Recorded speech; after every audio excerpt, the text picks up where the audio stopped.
Great morning. Good to have you with us on this Thursday.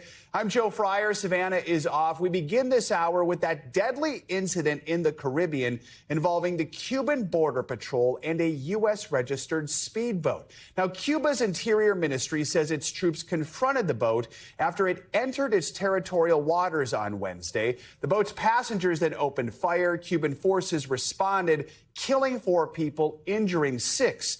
The ministry says the passengers were anti-government Cuban nationals who were living in the U.S. They're accused of intending to, quote, carry out an infiltration for terrorist purposes.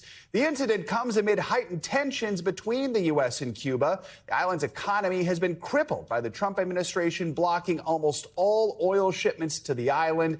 It's an attempt by Washington to increase pressure on Havana's communist government. Secretary of State Marco Rubio was in the Caribbean when news of the shooting broke out. He told reporters the U.S. was working to verify Cuba's assertions before figuring out how to respond. We will know shortly, and we will know quickly, many more facts about this incident than we know right now. The majority of the facts being publicly reported are those by the information provided by the Cubans. We will verify that independently, and as we gather more information, then we'll be prepared to respond accordingly. In a few moments, we will speak with Brian Fonseca. He is the director of the Jack D. Gordon Institute for Public Policy at Florida International University. First, let's go to NBC News reporter Ed Augustin, who is in the Cuban capital of Havana. Ed, good morning. First of all, just walk us through this account by Cuban authorities and their description of how this deadly confrontation unfolded. Yeah, around about 2 or 3 o'clock local time yesterday, all of us journalists in Cuba received lots of WhatsApp messages, a flurry of WhatsApp messages, because an official communique had been published by the Cuban Ministry of Interior. And it broadly said what you said in your introduction, that early in the morning yesterday, before dawn, there was a shootout approximately 1 mile off the Cuban coast, so inside Cuban waters. A speedboat with 10 people, they didn't confirm the nationalities to begin with, had, according to Cuban authorities, opened fire on the Cuban Coast Guard, and the Cuban Coast Guard had shot back, resulting in 4 dead and many wounded. Those wounded that were taken to Cuban hospitals, we're told. Later on in the day, the Cuban government published another communique alleging that these people were terrorists and were involved in trying to get arms to the government. And that really solidified the Cuban government's line, because there has been an awful lot of drug trafficking between Florida and Cuba. There has been an awful lot of people trafficking. I think that's probably reduced now under the current administration, but certainly during Biden, we saw a lot of videos of people even coming on jet skis here and picking up family members. And that was a booming trade. It can cost you $20,000 to get a family to ferret them out of the country illegally. But the third alternative people were speculating about was that this might have been very much a political act. And that's what the Cuban government said late yesterday afternoon. Yeah, I think it's important to put this into context. Sorry. Yeah, no, go ahead. Well, I was just going to say that, of course, on the 3rd of January this year, Nicolas Maduro was captured and detained, or abducted, depending on your politics, how you see it, and 32 Cubans died in that firefight with US Delta Force. That's a fact. And that has created a situation of tension within Cuban intelligence and military. And now there is a full-out oil blockade. The United States is not letting oil into Cuba, or hardly any in, which is hitting normal people. More people are dying. The government is very, very aware that the US is trying to overthrow it and thinks it will succeed. And so tensions are high. Tensions are very, very high. And that feeds into the context around the shootout we saw yesterday. Let's talk more about the U.S. response, because Secretary of State Rubio says the U.S. is still trying to work out and figure out what exactly happened. I mean, what else did we hear from Secretary Rubio? To be honest, the U.S. government reply was surprising. Everyone here in Cuba thought, oh, God, that's it. They're going to invade. I shouldn't say everyone, but a lot of normal Cubans I spoke to, because that's the feeling on the ground. And of course, there have been it goes back to the 1960s, but military invasions, Bay of Pigs, but also there have been forays in the military invasions by paramilitaries, not directly by the United States. And so the feeling here in Cuba is, wow, things are really, really bad. And people are worried about invasion. I have a source that lives near a military installation, his wife is pregnant, and he tells me every night they wonder if the military installation is bombed, will they go with it, or will the neighbors kind of function as a buffer? Surreal things for anyone to have to imagine. And so that's the mood in Cuba.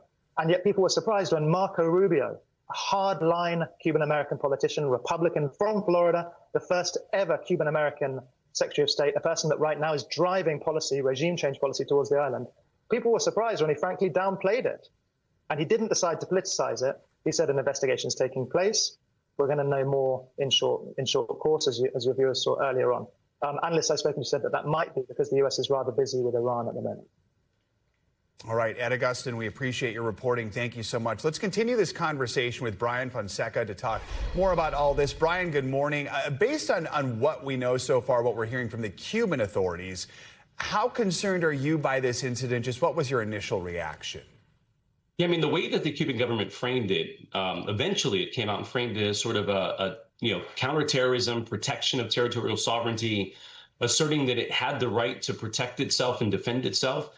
Drawing it in many ways to the arguments that, perhaps the U.S. has made in terms of its ability to pursue its respective interests. And so I think the Cuban government came out and certainly I think Washington was, is being calibrated in this particular context. I mean, if there were U.S. citizens involved in this, that changes the calculation in terms of how the U.S. may calibrate a response. And so I think certainly Washington is not buying the story that Cuba's put out. And so it wants to do its own due diligence before it begins to calibrate a response to Cuba. And I think certainly the idea of using or responding with the military may be difficult right now, given so much of the attention is, in fact, on Iran, as was previously mentioned. But I also think that, again, the U.S. is calibrating its response because it is working right now to apply coercion in the form of diplomatic and economic coercion to affect some form of change on the island. Yeah, I want to ask you more. I mean, what do you make of the U.S. response? I mean, Ed mentioned some Cubans thought the U.S. would invade after this. They were surprised it was so tempered. What do you think the response could eventually be?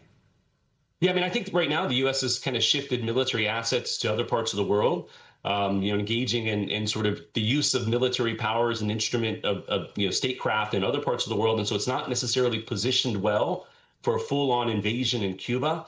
But I think there's been this expectation that given the U.S. has used the military as an instrument of power in Venezuela, that Cuba would be next and that the military might be used, and that some provocation like this, a lethal strike off the coast of Cuba, might unlock the U.S. in using the military to pursue its respective interests, which include regime change in Cuba. And so I think that, again, the calibrated response that the State Department's taking, that Secretary Rubio mentioned, I think is, again, discovery. Let's see what the facts are. If there are U.S. citizens involved in this, that changes the equation. The Cuban government is saying that these are Cuban nationals that took a U.S. boat and pursued some form of terrorist acts or was in the process of pursuing something like that. And so that's why the Cuban government has framed it as counterterrorism. But it certainly doesn't help de-escalate the tensions between the United States and Cuba. And I think the United States for now is going to continue to rely on political and economic coercion to try to affect some form of change. Talk to us about just the backdrop to this incident, the energy crisis Cuba is embroiled in right now because of that U.S. oil embargo. I mean, what are conditions like on the island? And just realistically, where do things stand when it comes to relations between Cuba and America? Yeah, so, I mean, first and foremost, this is against the backdrop of course, the January 3rd military operation that captured Nicolas Maduro and brought him to the U.S. to stand trial on drug trafficking charges. You haven't seen the same kind of rhetoric against Cuba. It's largely been about democracy and repression of Cuban people. So not the same type of narrative around, combating narco-terrorism, focused on, that was focused on sort of the case against Maduro. So it's slightly different. But I think there's this expectation, and even President Trump said it in his press release post the Maduro capture, that Cuba may be on the books. And so I think there's been this anticipation that the U.S. is going to somehow, work to dislodge the regime in Cuba. And I think for now, what the U.S. is doing is it's enforcing the embargo. It stopped the flow of energy from Venezuela to Cuba, which was helping prop Cuba up and keep Cuba sort of the lights on in Cuba. It blocked Mexico's attempts to try to to try to ship oil to Cuba to alleviate some of the pressure. And I think this is about economic coercion. This is about enforcing the embargo that the United States has had in an effort, to squeeze sort of the regime, turn the lights off. I mean, that's the expectation, is that the lights are going to go off and that there's going to be, some demand for change. And the U.S. has to be careful, because if it's a total collapse, there could be a major, responsibility of the United States to respond with humanitarian assistance, working issues around migration. All right. Brian Fonseca, we appreciate your expertise. Thanks so much for joining us this morning. Thank you.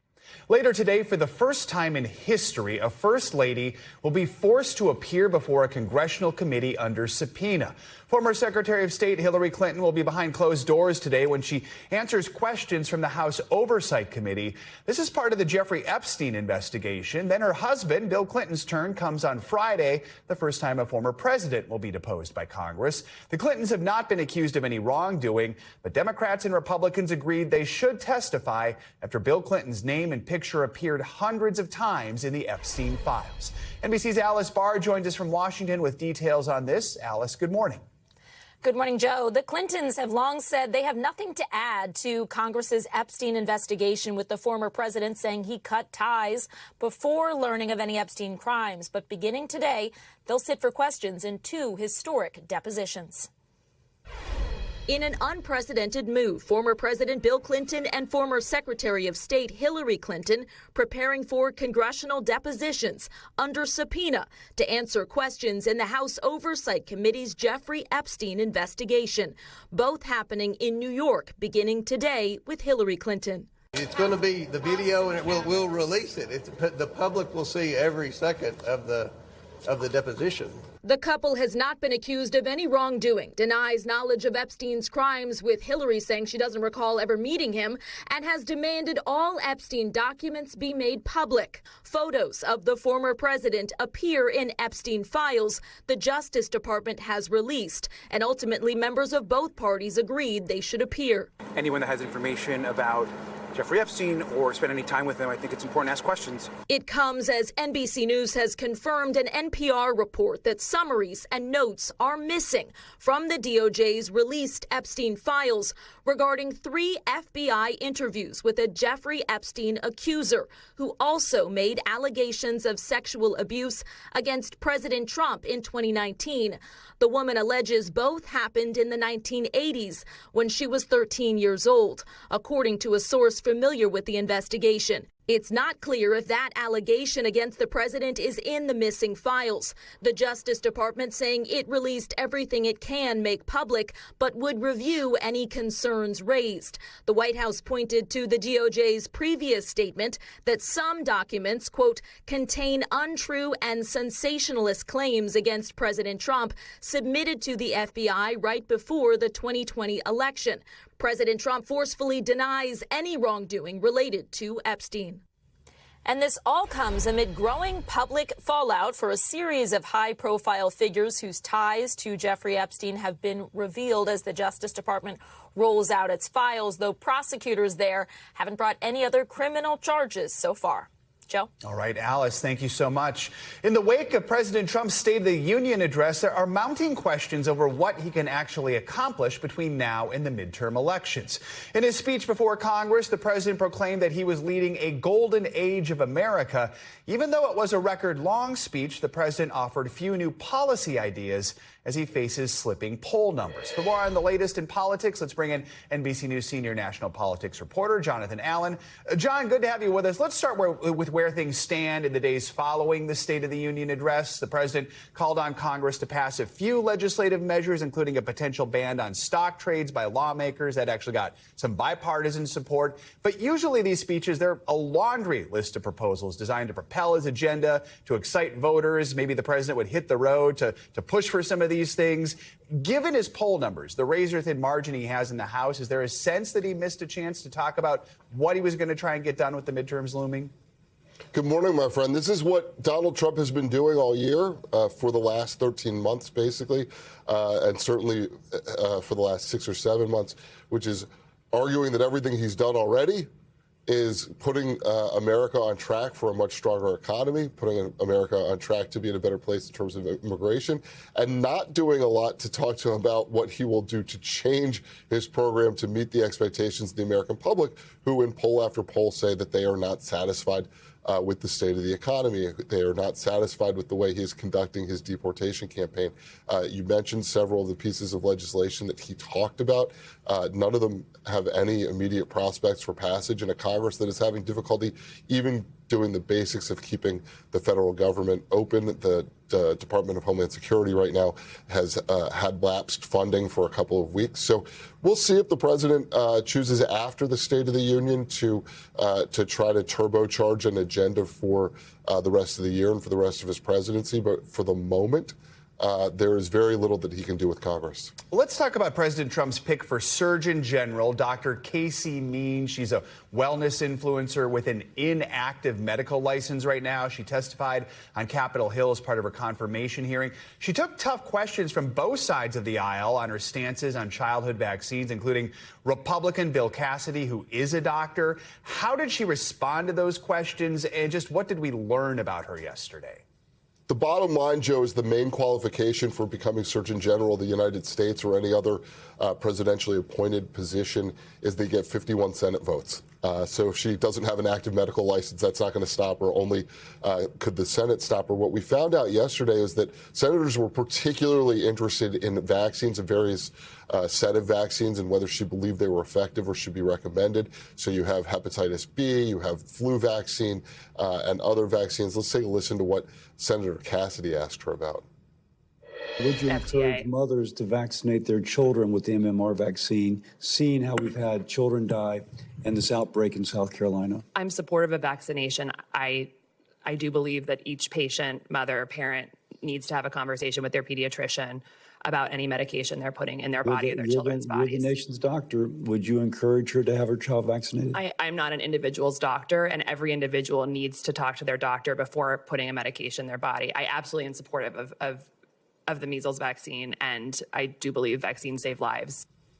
So she believes that vaccines save lives, but she's not willing to commit to a policy of encouraging parents uniformly to get the MMR, the measles, mumps, and rubella vaccine. We'll see where that goes from there. All right, John, good to have you with us. Thank you so much. The superintendent of the nation's second largest school district is now at the center of a federal investigation. Early Wednesday, FBI agents served search warrants at the home of LA Unified School District Chief Alberto Carvalho. They also searched the district's headquarters and a residence in South Florida linked to the investigation. The Justice Department confirmed the searches, but said the affidavit remains sealed. No one has been arrested, and Carvalho has not yet replied to NBC News' request for comment. NBC News correspondent Camila Bernal has more.